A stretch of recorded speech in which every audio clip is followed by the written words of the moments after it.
श्री दुर्गा सप्तशती पाठ अध्याय 5। ओम दुम दुर्गाय नमः। जय माता दी।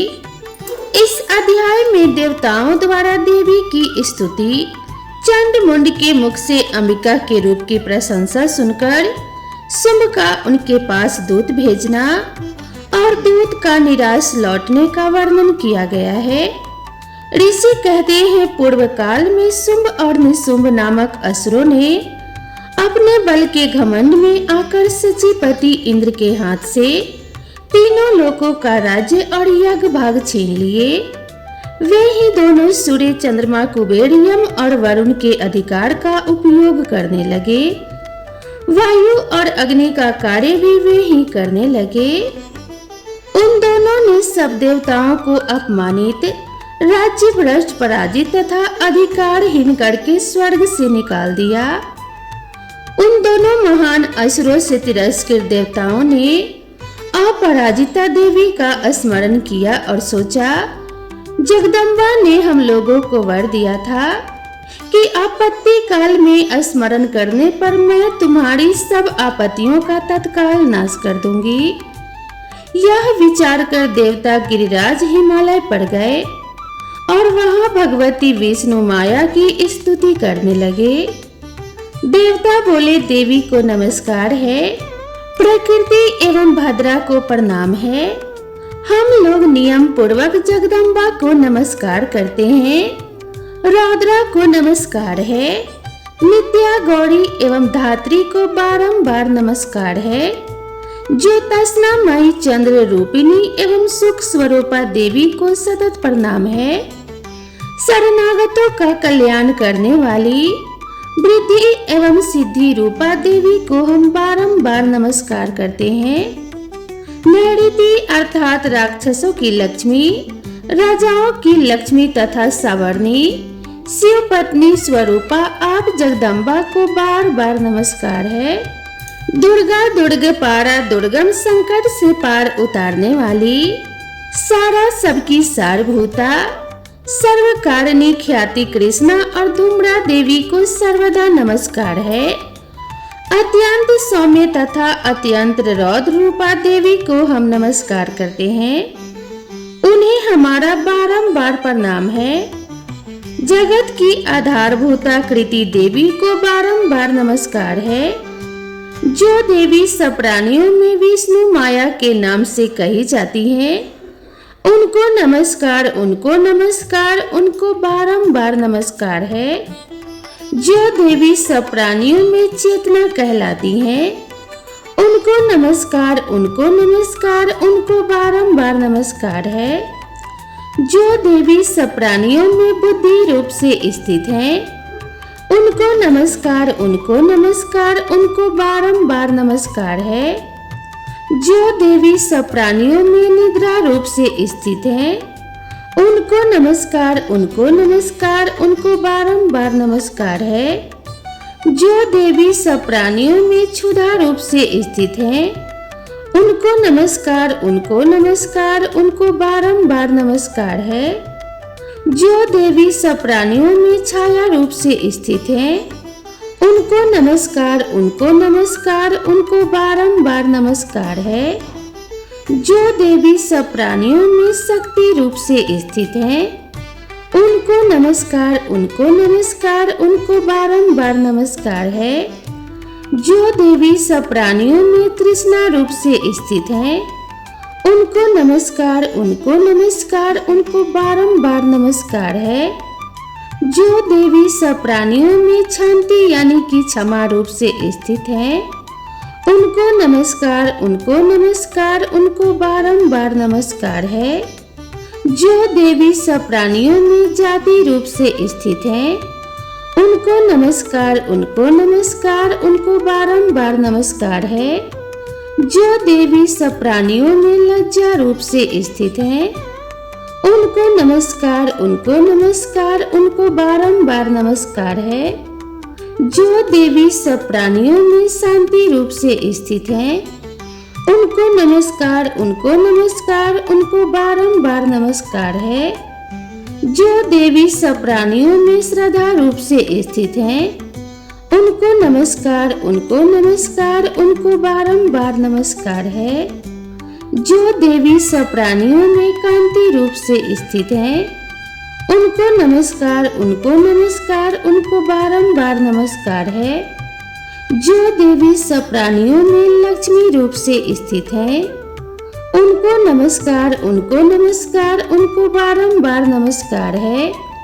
जो देवी सब प्राणियों में वृद्धि रूप से स्थित है, उनको नमस्कार, उनको नमस्कार, उनको बारंबार नमस्कार है। जो देवी सब प्राणियों में स्मृति रूप से स्थित है, उनको नमस्कार, उनको नमस्कार, उनको बारंबार नमस्कार है। जो देवी सब प्राणियों में दया रूप से स्थित है, उनको नमस्कार, उनको नमस्कार, उनको बारंबार नमस्कार है। जो देवी सब प्राणियों में तुष्टि रूप से स्थित है, उनको नमस्कार, उनको नमस्कार, उनको बारंबार नमस्कार है। जो देवी सब प्राणियों में माता रूप से स्थित है, उनको नमस्कार, उनको नमस्कार, उनको बारंबार नमस्कार है। जो देवी सब प्राणियों में भ्रांति रूप से स्थित है, उनको नमस्कार, उनको नमस्कार, उनको बारंबार नमस्कार है। जो जीवों के इंद्रिय वर्ग की अधिष्ठात्री देवी एवं सब प्राणियों में सदा व्याप्त रहने वाली है, उन व्याप्ति देवी को बारंबार नमस्कार है। जो देवी चैतन्य रूप से इस संपूर्ण जगत को व्याप्त करके स्थित है, उनको नमस्कार, उनको नमस्कार, उनको बारंबार नमस्कार है। पूर्व काल में अपने अभीष्ट की प्राप्ति होने से देवताओं ने जिनकी स्तुति की तथा देवराज इंद्र ने बहुत दिनों तक जिनका सेवन किया, वह कल्याण की साधन भूता ईश्वरी हमारा कल्याण और मंगल करें तथा सारी आपत्तियों का नाश कर डाले। उदंड दैत्यों से सताए हुए हम सभी देवता जिन परमेश्वरी को इस समय नमस्कार करते हैं तथा जो भक्ति से विनम्र पुरुषों द्वारा स्मरण की जाने पर तत्काल ही संपूर्ण विपत्तियों का नाश कर देती हैं, वे जगदम्बा हमारा संकट दूर करें। ऋषि कहते हैं कि हे राजन, इस प्रकार जब देवता स्तुति कर रहे थे, उस समय पार्वती देवी गंगा जी के जल में स्नान करने के लिए वहां आई। उन सुंदर भावों वाली भगवती ने देवताओं से पूछा, आप लोग यहाँ किसकी स्तुति करते हैं? तब उन्हीं के शरीर कोश से प्रकट हुई शिवा देवी बोली, शुंभ दैत्य से तिरस्कृत और युद्ध में निशुंभ से पराजित हो यहाँ एकत्रित हुए ये समस्त देवता यह मेरी ही स्तुति कर रहे हैं। पार्वती जी के शरीर कोश से अंबिका का प्रादुर्भाव हुआ था, इसीलिए वे समस्त लोकों में कौशिकी कही जाती हैं। कौशिकी के प्रकट होने के बाद पार्वती देवी का शरीर काले रंग का हो गया, अतः वे हिमालय पर रहने वाली कालिका देवी के नाम से विख्यात हुई।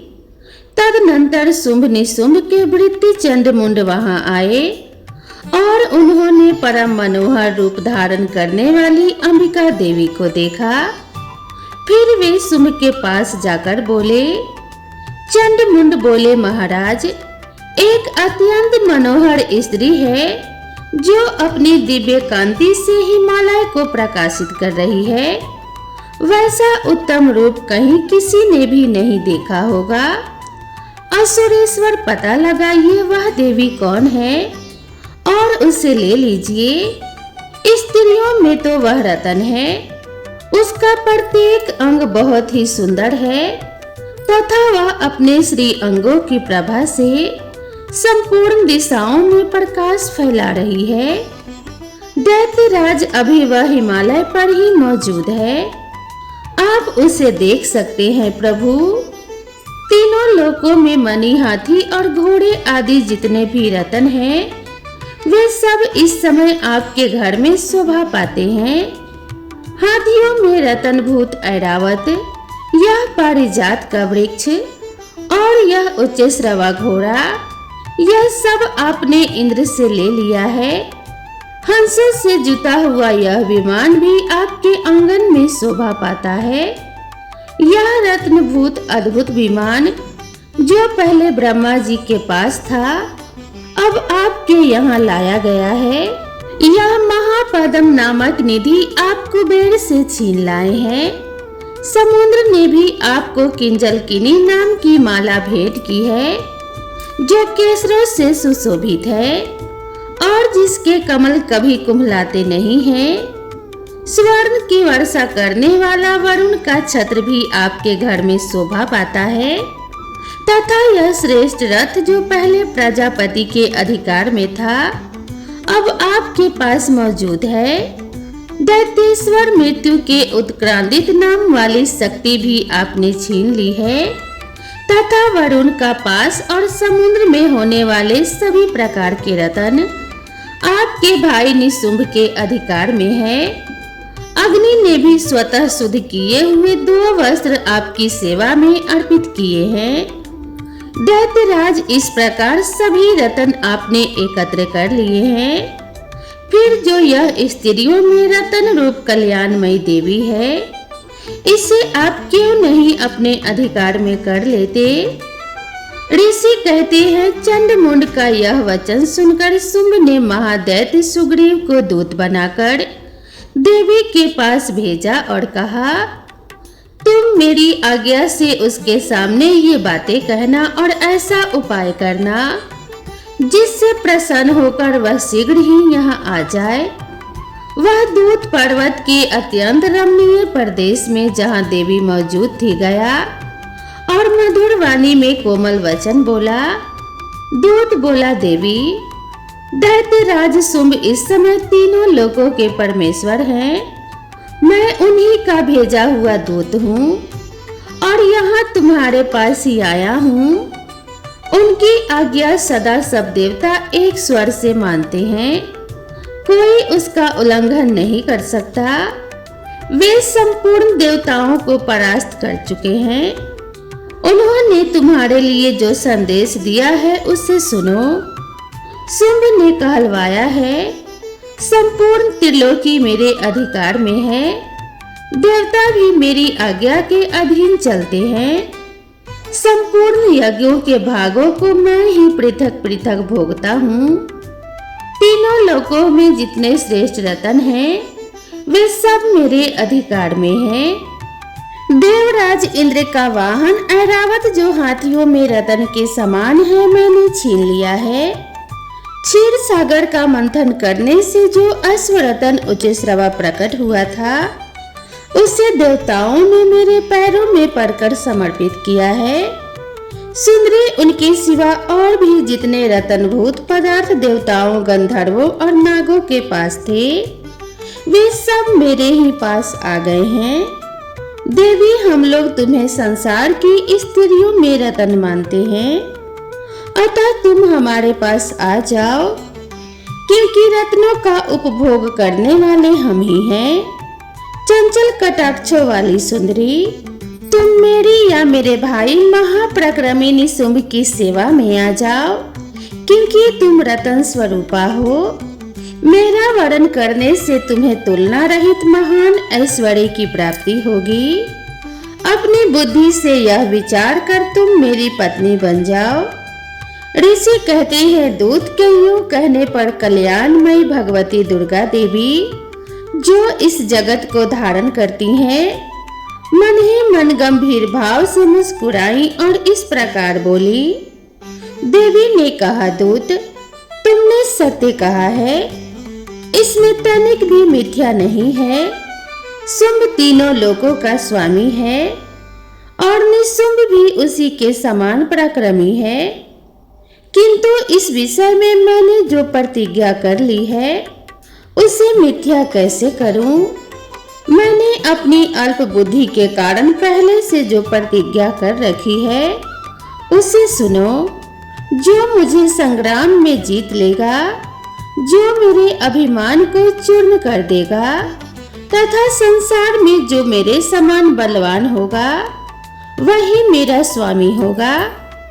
इसीलिए शुंभ अथवा महादैत्य निशुंभ स्वयं ही यहाँ पधारे और मुझे जीतकर शीघ्र ही मेरा पानी ग्रहण कर ले। इसमें विलंब की क्या आवश्यकता है? दूत बोला, देवी तुम घमंड में भरी हो, मेरे सामने ऐसी बातें ना करो। तीनों लोकों में कौन ऐसा पुरुष है जो शुंभ निशुंभ के सामने खड़ा हो सके?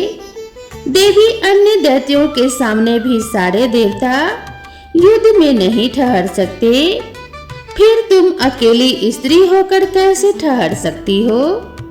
जिन शुंभ आदि दैत्यों के सामने इंद्र आदि सभी देवता युद्ध में खड़े नहीं हुए, उनके सामने तुम स्त्री होकर कैसे जाओगी?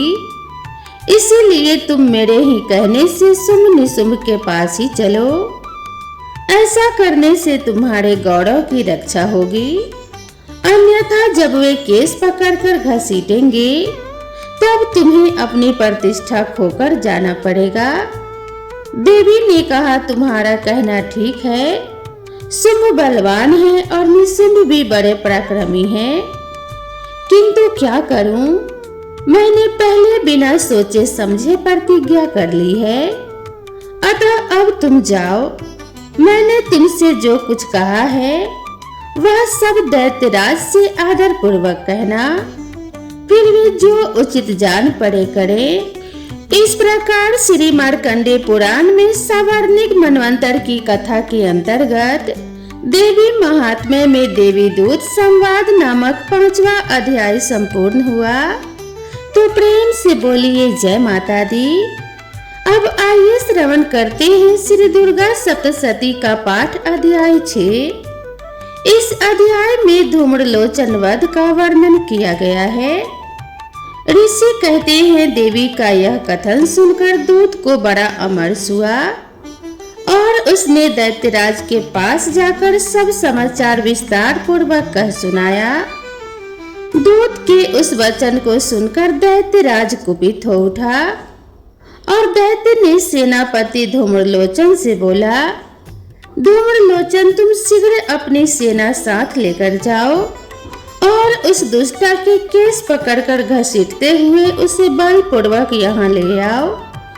उसकी रक्षा करने के लिए यदि कोई दूसरा खड़ा हो तो वह देवता, यक्ष अथवा गंधर्व ही क्यों न हो, उसे अवश्य मार डालना। ऋषि कहते हैं, शुंभ के इस प्रकार आज्ञा देने पर वह धूम्रलोचन दैत्य 60,000 असुरों की सेना को साथ लेकर तुरंत वहां से चल दिया। वहां पहुंचकर उसने हिमालय पर रहने वाली देवी को देखा और ललकार कर कहा, अरे तू शुंभ निशुंभ के पास चल। यदि इस समय प्रसन्नता पूर्वक मेरे स्वामी के समीप नहीं चलेगी तो मैं बलपूर्वक झूठा पकड़कर घसीटते हुए तुझे ले चलूंगा। देवी बोली, तुम्हें दैत्यों के राजा ने भेजा है, तुम स्वयं भी बलवान हो और तुम्हारे साथ विशाल सेना भी है। ऐसी दशा में यदि मुझे बलपूर्वक ले चलोगे तो मैं तुम्हारा क्या कर सकती हूँ? ऋषि कहते हैं, देवी के यूं कहने पर असुर धूम्रलोचन उनकी ओर दौड़ा।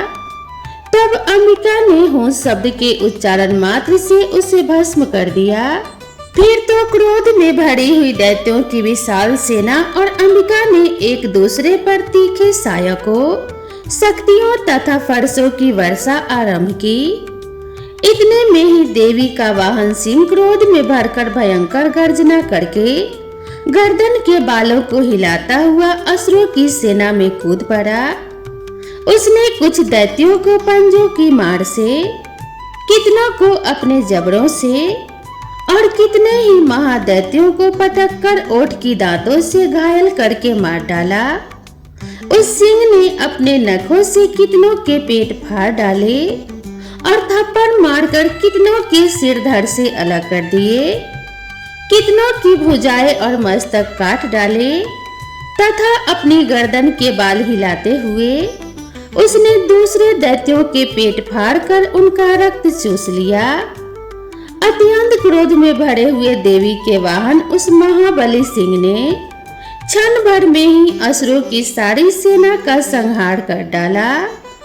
शुंभ ने जब सुना कि देवी ने धूम्रलोचन असुर को मार डाला तथा उसके सिंह ने सारी सेना का सफाया कर डाला, तब उस दैत्यराज को बड़ा क्रोध हुआ। उसका ओठ कांपने लगा। उसने चंड और मुंड नामक 2 महादैत्यों को आज्ञा दी कि हे चंड और हे मुंड, तुम लोग बहुत बड़ी सेना लेकर वहां जाओ। उस देवी के झोटे पकड़कर अथवा उसे बांधकर शीघ्र यहाँ ले आओ। यदि इस प्रकार उसको लाने में संदेह हो तो युद्ध में सब प्रकार के अस्त्र शस्त्रों तथा समस्त आसुरी सेना का प्रयोग करके उसकी हत्या कर डालना। उस दुष्टा की हत्या होने तथा सिंह के भी मारे जाने पर उस अंबिका को बांधकर साथ ले शीघ्र ही लौट आना। इस प्रकार श्री मार्कंडेय पुराण में सावर्णिक मनवंतर की कथा के अंतर्गत देवी महात्म्य में धूम्रलोचन वध नामक 6वां अध्याय संपूर्ण हुआ। तो प्रेम से बोलिए जय माता दी। अब आइए श्रवण करते हैं श्री दुर्गा सप्तशती का पाठ अध्याय 7। इस अध्याय में चंड और मुंड के वध का वर्णन किया गया है। ऋषि कहते हैं तदनंतर शुंभ की आज्ञा पाकर वे चंड मुंड आदि दैत्य चतुरंगिनी सेना के साथ अस्त्र शस्त्रों से सुसज्जित होकर चल दिए। फिर गिरिराज हिमालय के स्वर्ण में ऊंचे शिखर पर पहुंचकर उन्होंने सिंह पर बैठी देवी को देखा। वे मंद मंद मुस्कुरा रही थी। उन्हें देखकर दैत्य लोग तत्परता से पकड़ने का उद्योग करने लगे। किसी ने धनुष तान लिया तो किसी ने तलवार संभाली और कुछ लोग देवी के पास आकर खड़े हो गए। तब अंबिका ने उन शत्रुओं के प्रति बड़ा क्रोध किया। उस समय क्रोध के कारण उनका मुख काला पड़ गया, ललाट में भौहें टेढ़ी हो गई और वहां से तुरंत विकराल मुखी काली प्रकट हुई, जो तलवार और पास लिए हुए थी।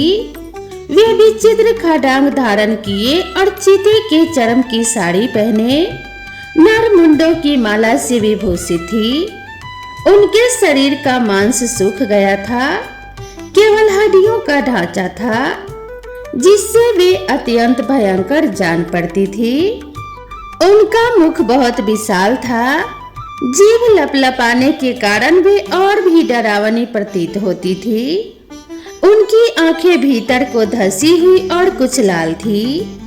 वे अपनी भयंकर गर्जना से संपूर्ण दिशाओं को गुजार रही थी।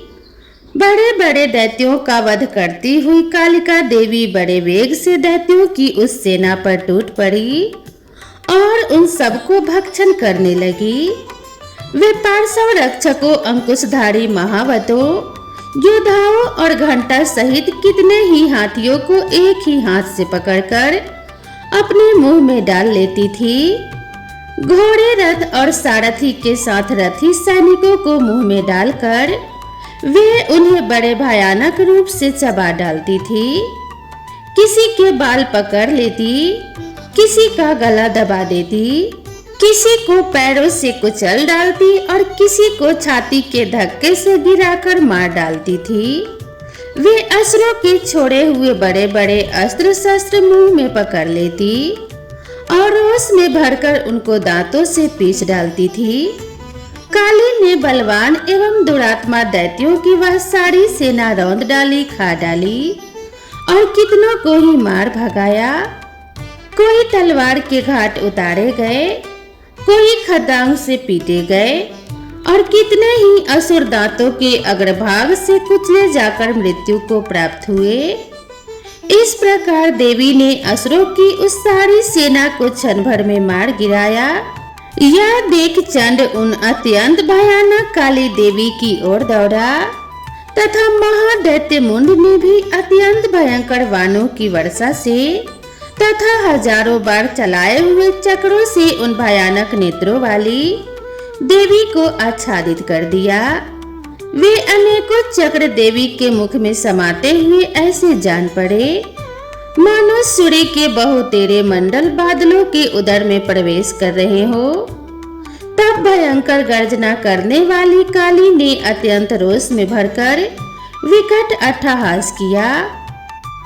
उस समय उनके विकराल बदन के भीतर कठिनता से देखे जा सकने वाले दांतों की प्रभा से वे अत्यंत उज्जवल दिखाई देती थी।